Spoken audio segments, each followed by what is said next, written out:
The sun was setting over the endless grasslands. The wind moved like whispers across the tall blades, and fires were rising from the Dothraki camps. Horses neighed and men danced with pride, but something had changed in the air.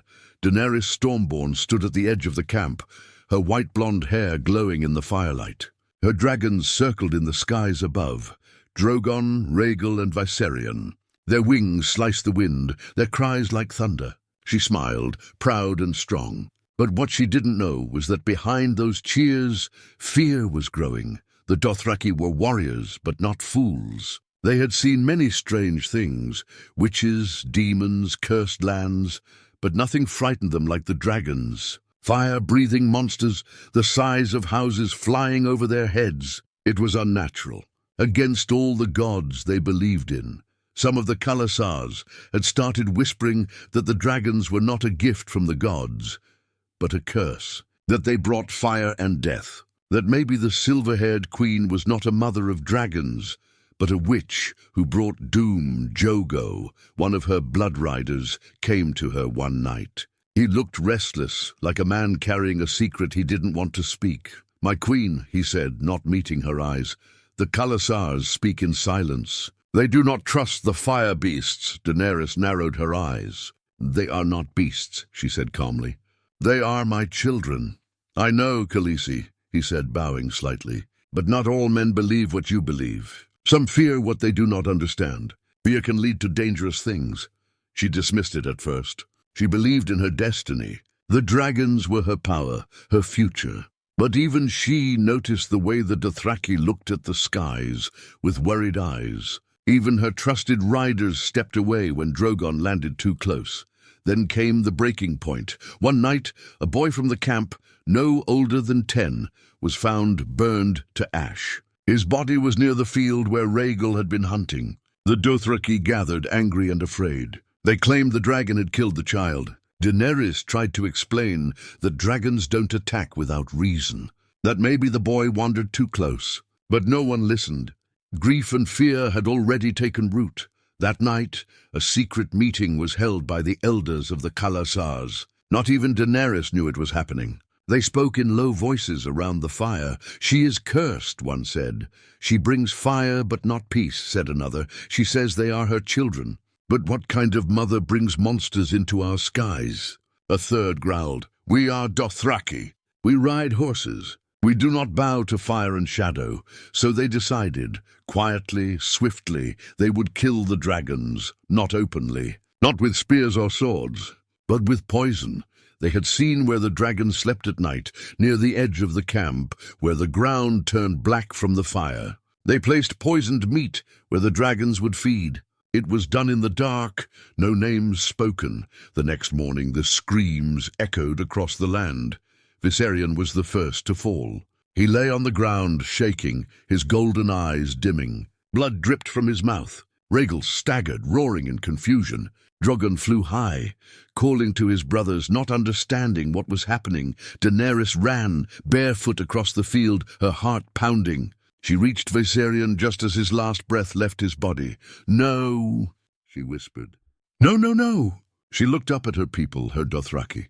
They stood still, silent. No one met her eyes, not even Jogo.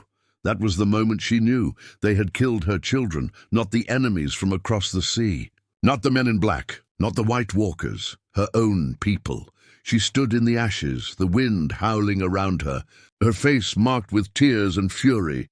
The fire crackled behind her, but Daenerys felt no warmth. She knelt beside Viserion's body, her hands shaking, her white dress soaked in blood and ash. His scales, once shining like gold in the sun, had turned pale and dull.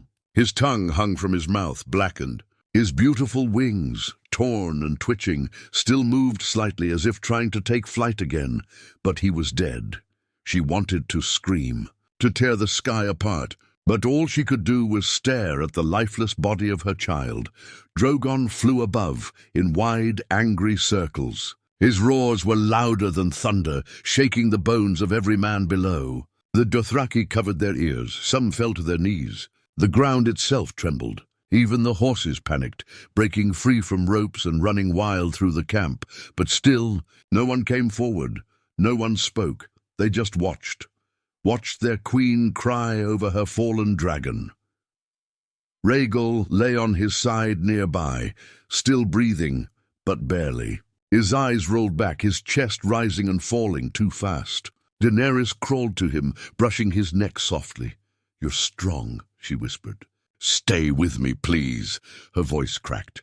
Grey Worm rushed to her side, followed by Missandei. He had been patrolling the edge of the camp with the Unsullied, unaware of the plan the Dothraki had set in motion. His face showed no emotion, but his hands were clenched around his spear. "My queen," he said quietly. "This was no accident." "I know," Daenerys whispered. She stood slowly, her face now cold, stone cold. No more tears, only fire. Her eyes met the crowd. The Dothraki didn't cheer her name anymore. They didn't pound their chests or lift their araks. They looked at her like she was the enemy now, and she saw it clearly. They had turned on her, not with war cries, but with silence. Betrayal hidden behind lowered heads and blank stares. She stepped forward. "Who did it?" she said loudly. No one answered. "Who fed poison to my children? Who murdered Viserion?" Still, silence. She looked around, her voice rising like a storm. "You called me Khaleesi. You bowed to me. You swore your blades to me. And now you kill what I love most?" She pointed to Viserion's body. "This is your loyalty?" Some of the Dothraki shifted uncomfortably.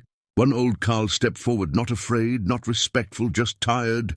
"They are not of this world," he said. "You're dragons. They are not natural. They kill without mercy. We ride horses, not monsters." Daenerys walked toward him slowly. "So you decided for everyone. You chose fear over faith. You betrayed your queen." "We followed you because we thought you were strong," the Khal said. "But you brought fire, not peace. You think dragons make you a god, but they make you a curse." She stood before him, inches away.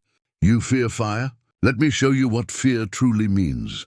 Drogon landed behind her with a heavy thud. His black scales glistened with rage, his eyes blood-red. Smoke poured from his nostrils, the grass around him catching fire in small sparks.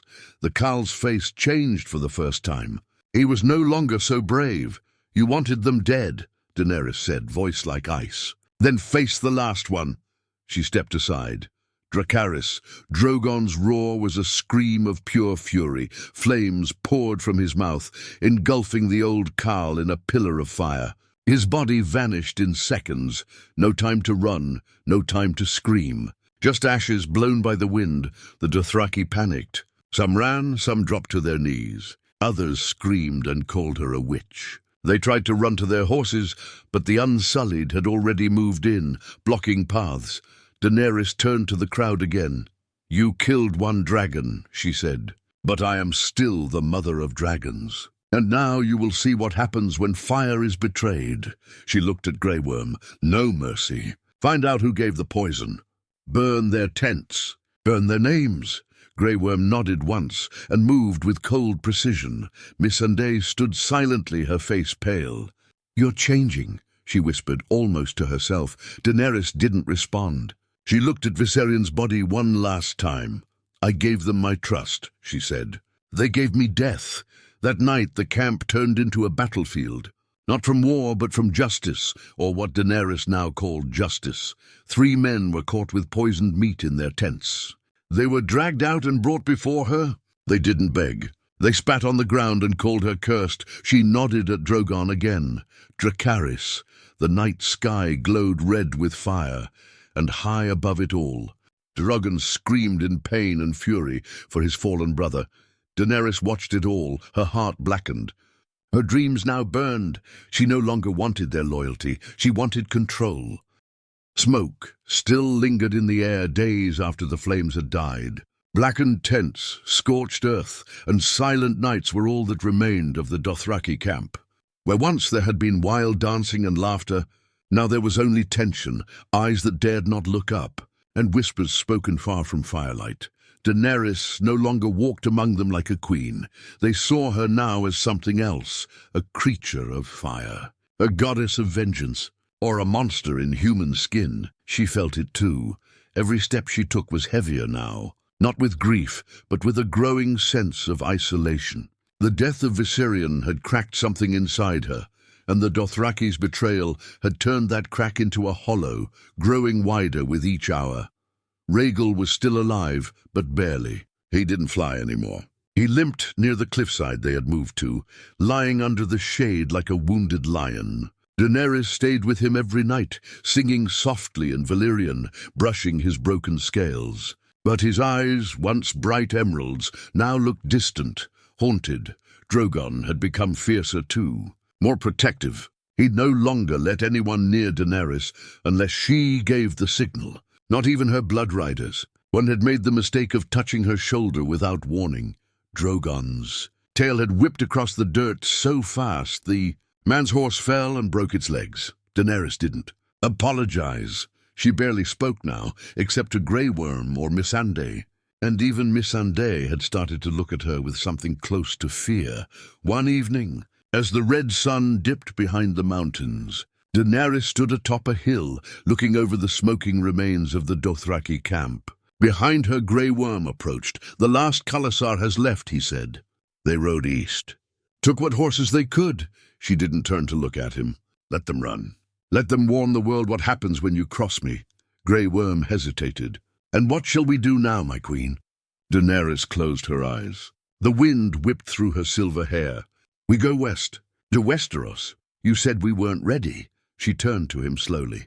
"I said that before they killed my child. Before they reminded me that peace is a lie. There is no loyalty in waiting. There is only fire and fear." Grey Worm nodded. "Then we march." That night, in the dark hours before dawn, Daenerys visited Rhaegal alone. She placed her forehead against his warm, weakened body and whispered in high Valyrian, her voice shaking. "You can't leave me too," she said. "I need you." He shifted slightly, a weak growl vibrating in his throat. "You were meant to burn cities beside me. We were meant to take the Iron Throne together. Not like this. Not broken." Tears welled up in her eyes again, but she didn't let them fall. She rose slowly, kissed his brow and walked back toward her tent, where Missandei waited, sitting quietly with a scroll in her lap. "They will fear you," Missandei said softly. "They already do. But fear is not love." Daenerys stared at her. "Love dies with betrayal." Missandei didn't argue. She had seen the queen changing. She had watched her heart harden like steel. And yet, part of her still held on to the hope that there was some of the old Daenerys left, gentle, kind, the breaker of chains. But this Daenerys was no longer breaking chains. She was sharpening them. That same night, while Daenerys slept under Drogon's watchful eye, something terrible happened. Rhaegal, still weak and wounded, was attacked, not by soldiers, but by shadows in the night. The surviving Dothraki, those who had fled east, had returned in secret, a small group of rebels. They had seen their homes burned, their carls turned to ash, and their traditions spit upon. And they wanted revenge. They couldn't kill Drogon, but Rhaegal was vulnerable. They came with poison-tipped arrows, blades soaked in black oil. They moved silently, slipping past unsullied guards with stolen robes. And they struck quickly, stabbing Rhaegal again and again, while he roared in pain and confusion. His cries tore through the night like thunder. Daenerys awoke, screaming his name, running barefoot through the camp with Drogon flying overhead. But by the time she reached the cliffs, it was over. Rhaegal lay broken, blood soaking the ground around him, his eyes staring up at the sky, empty and still, gone. Daenerys dropped to her knees, her hands covered in his blood. She didn't scream, she didn't cry. She just sat there, silent, her expression blank as her heart shattered again, this time completely. Grey Worm and Missandei arrived behind her, horrified.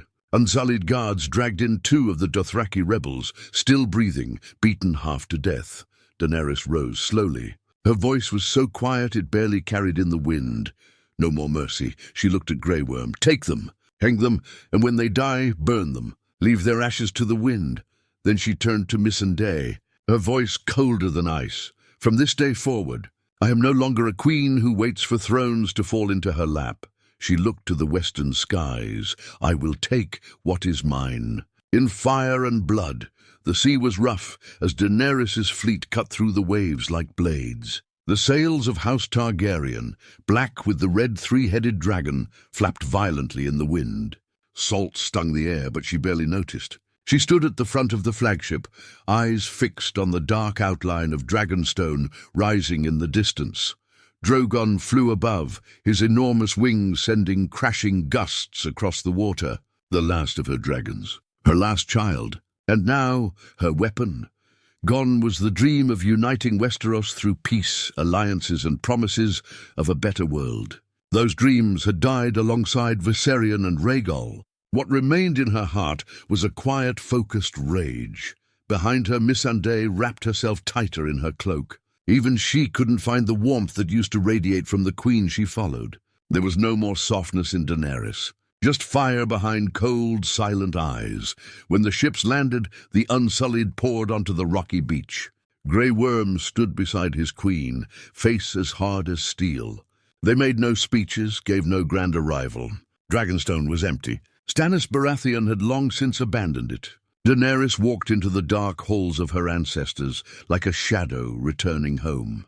That night, she walked alone to the war room. The stone table, carved into the shape of Westeros, sat in the middle.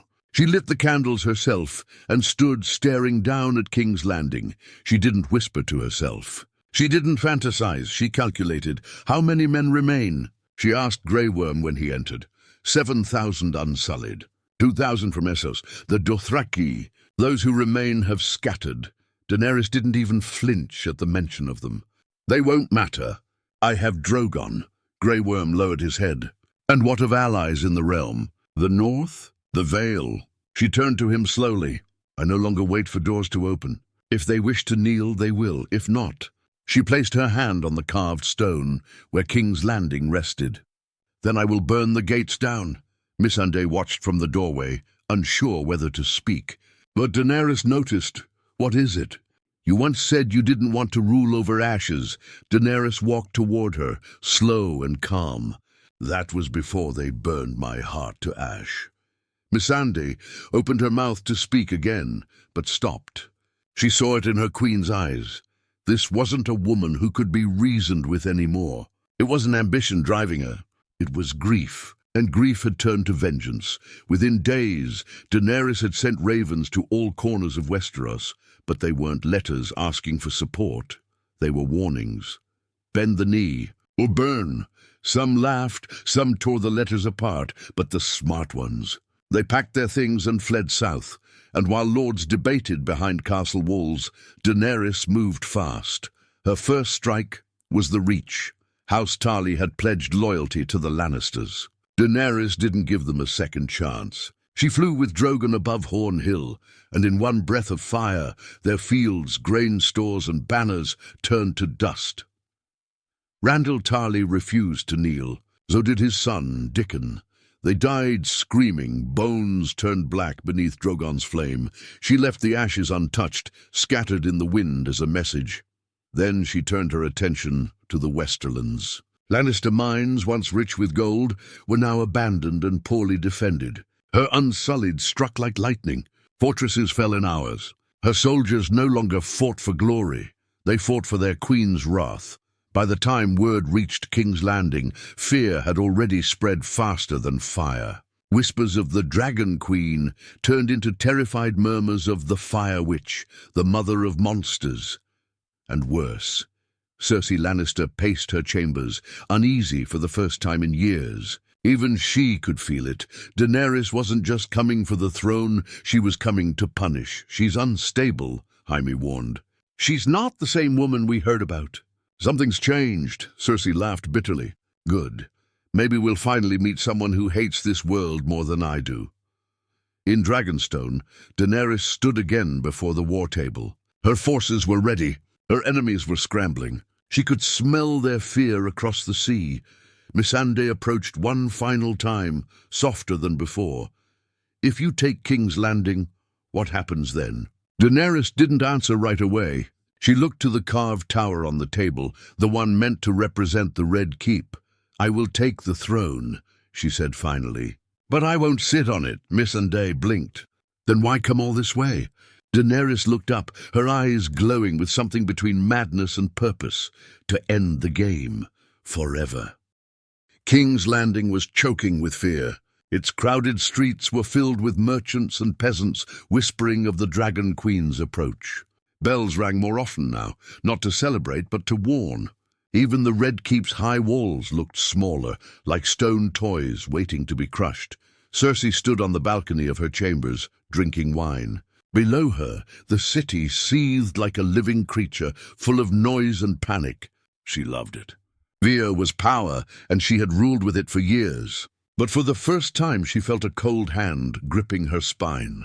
This was a different kind of fear, not the fear of a cunning queen or an army at the gates. This was the fear of a natural disaster coming for them all. "She's only one dragon," Qyburn said, shuffling behind her. "One beast is easier to kill than 3.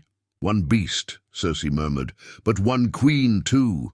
And she's already shown she has no hesitation." She thought of the reports from the Reach. Fields burned, banners turned to ash, the Tarleys roasted alive. Not even she had gone that far so openly. Daenerys wasn't just claiming territory, she was making examples. "She's not coming to rule," Cersei whispered. "She's coming to destroy." Meanwhile, on the black waves outside Blackwater Bay, Daenerys' fleet arrived like an omen. Grey Worm stood on the deck beside her, his hand resting on his spear. Missandei kept her hood low, eyes scanning the horizon. Drogon roared overhead, circling the fleet, his shadow blotting out the sun. He was bigger than ever now, his wings like a dark curtain across the sky, his scales shimmering with firelight. The sailors cowered each time he passed, their knuckles white on ropes and oars. Daenerys never looked away from the city walls. She could see the glint of scorpions, Cersei's giant crossbows, being loaded on the battlements. She had studied their range and their speed. She knew Drogon could dodge them. She also knew what would happen if even one bolt found its mark. She whispered in High Valyrian, not to anyone but to Drogon, the last of her children. "We will make them remember your brothers," she said. "Every stone, every scream will be for them." The fleet anchored just out of reach of the city's defences. The Unsullied disembarked with silent precision, forming ranks along the shore. Grey Worm barked orders like iron. They raised black banners with the red dragon over the sand. Cersei's spies had already reported the landing. By the time Daenerys set foot on the shore, Lannister soldiers lined the walls and the bells of the city rang. The scorpions creaked as they aimed at the sky. Missandei whispered, "They're ready for you." "They think they are," Daenerys said, mounting Drogon. "But they've never seen fire like this." With one powerful beat of his wings, Drogon lifted off, the wind screaming around him. The city below looked small, fragile. The scorpions fired their first bolts, black spears slicing through the air. Drogon banked left, dodging the first, then dove straight at the second, his fire melting the weapon in one breath. Soldiers screamed and ran as molten metal dripped from the walls. Grey Worm watched from the shore as his queen became a streak of black and flame in the sky. The gates of the city quaked under the thunder of Drogon's wings. Inside the Red Keep, Qyburn trembled as reports flooded in. "She's melting the scorpions," a soldier cried. "We can't stop her!" The smell of burning flesh began to drift into the city, carried by the wind. Cersei didn't flinch. She drank more wine and turned to the window. "Let her burn," she said. "Let her show them what she is. A monster cannot rule for long." But in the streets below, people were already panicking, rushing toward the great sept, praying for safety. Mothers held their children close. Men abandoned their shops. The bells rang again, louder this time, signaling surrender. From above, Daenerys could see the chaos. She could see the people running, hear the bells ringing for mercy. For a moment, her grip tightened on Drogon's saddle. She remembered a time when she wanted to free people like this, when she wanted to be a queen who broke chains, not necks. But then she remembered Viserion's lifeless eyes, Rhaegal's blood on her hands, the Dothraki's silent betrayal. Her face hardened. "No mercy," she whispered. Drogon roared and fire poured from his mouth, sweeping across the battlements, melting men and stone alike. The walls of King's Landing shook as the Dragon Queen descended on them, her vengeance now unstoppable. On the shore, Missandei looked away, unable to watch. Grey Worm did not. His queen's rage had become his command, and in the Red Keep, for the first time in years, Cersei felt her heartbeat race. She had played the Game of Thrones her whole life, but now the game was ending, and fire was at the door. The bells rang louder than ever, echoing across every tower and alley. Surrender, that was what they meant.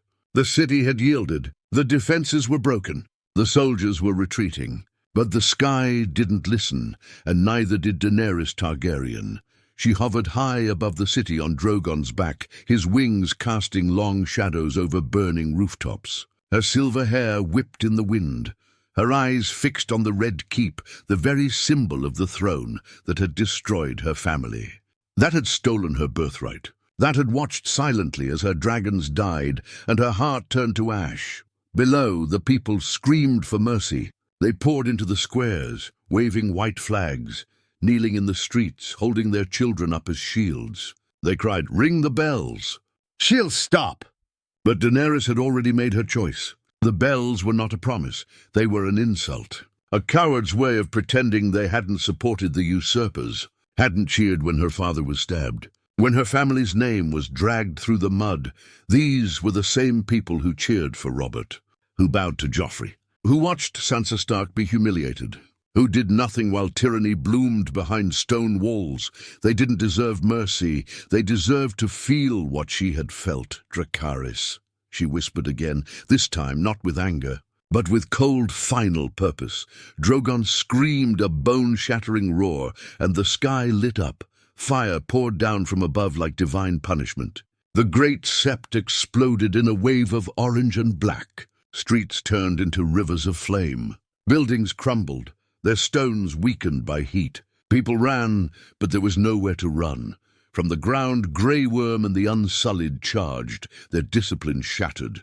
They were no longer soldiers. They were enforcers of wrath. Any soldier who resisted was cut down. Even those who dropped their swords weren't spared. The air was thick with the smell of burning flesh and blood. Missandei stood frozen on the beach, her hands covering her mouth. This wasn't justice. This wasn't conquest. This was annihilation. Children screamed. Mothers burned. Homes turned to smoke. The city that had ruled the realm for centuries was dying in hours. The Red Keep's banners caught fire as Drogon swept past it again, his tail knocking towers down like matchsticks. In the throne room, Cersei stood staring at the crumbling ceilings as dust rained from above. "She's going to burn the whole thing," Jaime gasped, finally reaching her, bloodied and limping, from a back-alley entrance. "Cersei, we need to leave, now!" Cersei shook her head, still clinging to her delusion. "She wants the throne. She won't destroy it. Look around you," Jaime shouted. "She doesn't want to rule. She wants revenge." A part of her still didn't believe it. But when another blast rocked the castle, sending half the floor tumbling into darkness, she ran. They made their way down, through smoke-filled hallways, rubble and screams of guards buried alive. It wasn't war anymore. It was judgment. Outside, Daenerys circled again. Drogon's eyes were wide with fury and confusion. He didn't understand. His brothers were gone, and now all that remained was fire. He breathed it freely now, no longer waiting for command. Daenerys didn't stop him. She didn't speak. She didn't blink. She was gone, her soul buried somewhere beneath the screams. In the ashes of Viserion and Rhaegal, in the lower city, Tyrion Lannister ran through fire and falling bricks, shouting for anyone who would listen. "Leave the city, go. She won't stop." He turned and looked up, and what he saw froze him. Daenerys wasn't targeting soldiers anymore. She wasn't even heading toward the castle. She was heading for the crowded market square, where thousands had gathered thinking it was the safest place. Tyrion screamed her name, but it was too late. The fire hit like a hammer. Everything went white, and then nothing but black. By nightfall, King's Landing was no longer a city. It was a smoldering grave. The Red Keep collapsed in on itself, burying centuries of power under a mountain of stone. The great walls were shattered. The harbor was full of floating corpses and burning ships. Ash rained from the sky like snow. Daenerys finally descended in the heart of the city, where the Iron Throne once stood, or had stood. It was gone now. Melted, shattered, buried. She dismounted Drogon, barefoot on the blackened ground, her face covered in soot, her eyes empty. She stood in silence, looking around at the ashes. Grey Worm arrived behind her, his armor scorched, his blade dripping. "It is done," he said. "No," she replied without looking back. "It has only just begun." Missandei finally appeared, tears in her eyes. "Daenerys, this wasn't you." Daenerys turned to her slowly. "This is who I was always meant to be." She looked to the horizon, where smoke still danced with the sky. "I gave them a choice. They chose death." The fires of King's Landing burned for days. Smoke curled into the sky like a never-ending storm, blotting out the sun. Birds no longer sang in the forests nearby. Even the wind seemed to carry silence now, a silence made of ash, fear, and death. News spread faster than ravens. The Dragon Queen had burned the capital, not in battle, not in defense. She had roasted it. Civilians, children, lords, ladies, no one was spared. Entire streets had vanished under fire and rubble. The Red Keep, once the seat of kings for centuries, was now a crater full of bones and melted stone. They said the gods wept, but Daenerys did not. She sat now on the jagged throne made of dragon-forged metal, built from scraps of the Iron Throne and melted swords taken from the burned. Not elegant, not symbolic, just sharp black iron in the middle of a broken hall. Drogon lay outside like a mountain, his body curled around the castle ruins, smoke leaking from his nostrils. Inside, Grey Worm stood at her right, silent and watchful. Missandei stood at her left, still shaken, still unsure what her queen had become. Tyrion was gone, vanished during the chaos. Some said he escaped. Others whispered he had seen the fire and turned against her. It didn't matter to Daenerys. She no longer counted allies. She only counted those who obeyed and those who didn't. Across the realm, chaos bloomed. The North held emergency councils. Sansa Stark received word and turned pale. She remembered the girl who had saved the Unsullied, freed the slaves, walked into fire with dragons on her shoulders. That girl was gone. "This isn't a queen," Sansa said coldly. "This is a tyrant with wings." Arya, who had returned to Winterfell, said nothing, but her silence was heavy, her hand resting often on the hilt of her dagger. In the Vale, Lord Royce refused to send any men to Dragonstone. In the Riverlands, House Tully closed their gates. Fear grew like a second war. No one dared challenge her openly yet, but they were waiting, watching, praying someone else would strike first. Back at Dragonstone, Daenerys summoned the remaining lords who survived the burning. Only a handful came. Most were terrified. Some bowed. Some trembled. One dared to speak. "You swore to break the wheel," he said. "But all I see is a new tyrant crushing us under it." Daenerys rose from her throne, her voice calm and deadly. "I didn't break the wheel to share it." He tried to draw his sword. Drogon roared from outside. The man was dead before steel left its sheath. Grey Worm's blade pierced his throat with perfect aim. Daenerys stepped over his body and looked at the others. "You will follow me not out of fear," she said, "but because there is no one left to follow." Silence. Then slowly, knees hit the floor. Backs bent. She was not just queen now. She was inevitable. That night, Missandei visited her in private. She entered Daenerys' chamber carefully. The queen stood near the open balcony, staring out at the moonlit sea. Drogon's silhouette slept in the distance like a volcano. "I came to speak freely," Missandei said softly. Daenerys didn't turn. "Then speak. This isn't you." Daenerys' shoulders didn't move. "I've heard that a lot lately. You were meant to break chains, not create new ones. I freed slaves. I burned tyrants. I did everything they cheered for, until I burned their cities. Then suddenly I'm the monster." Her voice trembled slightly. "They only love you when you are convenient. They love your mercy until it makes you weak." Missandei stepped closer. "And now? What do you rule, Dany? A throne of bones? A kingdom of ash?" Daenerys finally turned. Her eyes were different now. colder, but strangely clearer. "I don't rule the ashes," she said. "I rule the future. A new realm, one where people obey, where fear keeps peace." Missandei's heart broke in that moment, because she understood Daenerys hadn't lost her way. She had chosen it. "There is no future in fear," Missandei whispered. "Only rebellion." Daenerys tilted her head. "Then let them rebel. Let them rise from the dirt, build their armies, make their speeches. I'll burn them too." She turned back to the balcony, hair glowing in the moonlight. Fire is the only language this world respects. Far in the north, Jon Snow received the news with a clenched jaw. "She burned them all?" he asked again. "Yes," Davos confirmed, grim-faced.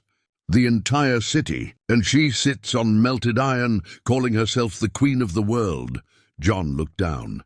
"This isn't the woman I bent the knee to. She's not a woman anymore," Davos said quietly. "She's a storm." Dressed as a queen, Jon knew then what had to happen, and he hated it because he loved her once, but love had no place left in the world Daenerys had created. Snow was falling over Dragonstone, or maybe it was ash again. Jon Snow stood at the base of the ancient castle's stairs, staring up at its shadowed towers. He had sailed here with only a small group. No banners, no speeches, just purpose. The kind of purpose that came with a weight in his chest and a blade at his side. Ghost had stayed behind. Jon didn't want him here, didn't want anything innocent near what had to be done. At the gate, Grey Worm blocked his path. His face was unreadable, but his grip on the spear was tight. "She waits for you," he said. He didn't smile. He didn't nod. He didn't blink. Jon entered the hall. It was colder than he remembered. Or maybe he was. His boots echoed on the black stone as he walked toward the throne room. A place where kings once sat, now melted, twisted into black spikes and dragon-forged blades. At the center, Daenerys stood before her throne of ruin, her silver hair braided tightly, her back to him. She was wearing no crown. She didn't need one. "You came," she said without turning. "I had to."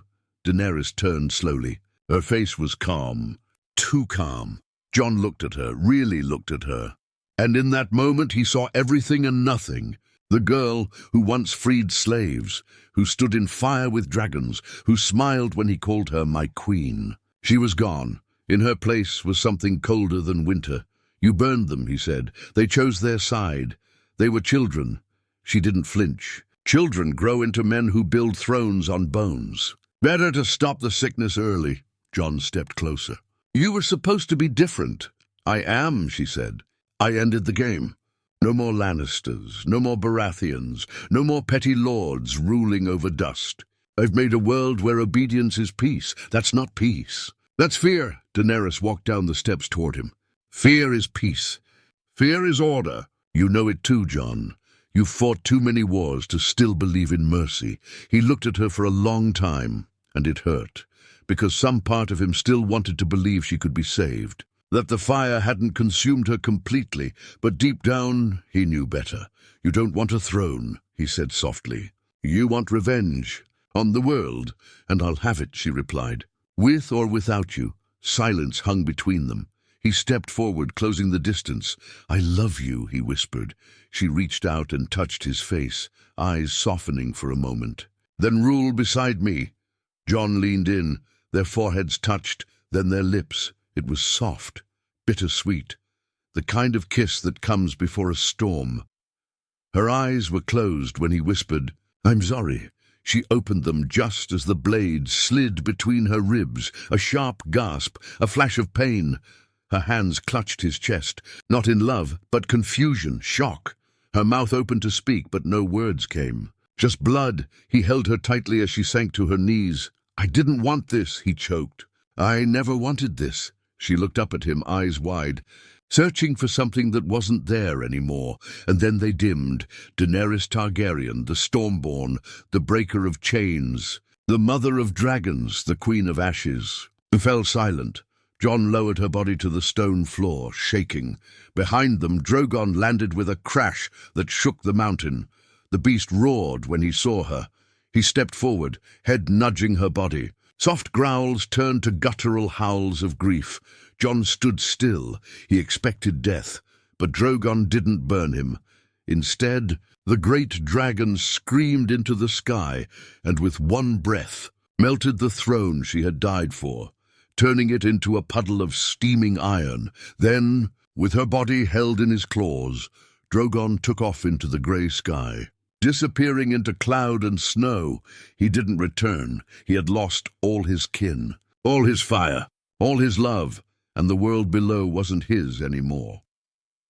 Weeks passed. Jon turned himself in. Sansa demanded his release. Grey Worm demanded his death. Tyrion tried to reason with both, but in the end no throne remained to judge him. A new council formed. The kingdoms refused to unite under another queen. The wheel was broken, truly this time, shattered under fire, blood, and loss. Jon was exiled back to the north, far from kings and dragons. Grey Worm sailed away, the unsullied behind him. Empty and bitter, Missandei vanished from the halls. Some say she returned to Nath. Others say she took her own path, tired of death, tired of queens, tired of war, and the people of Westeros. They rebuilt, but they never forgot. They told stories of the woman with silver hair and fire in her eyes, the queen who came to save them, and in the end showed them what it meant to fear a god.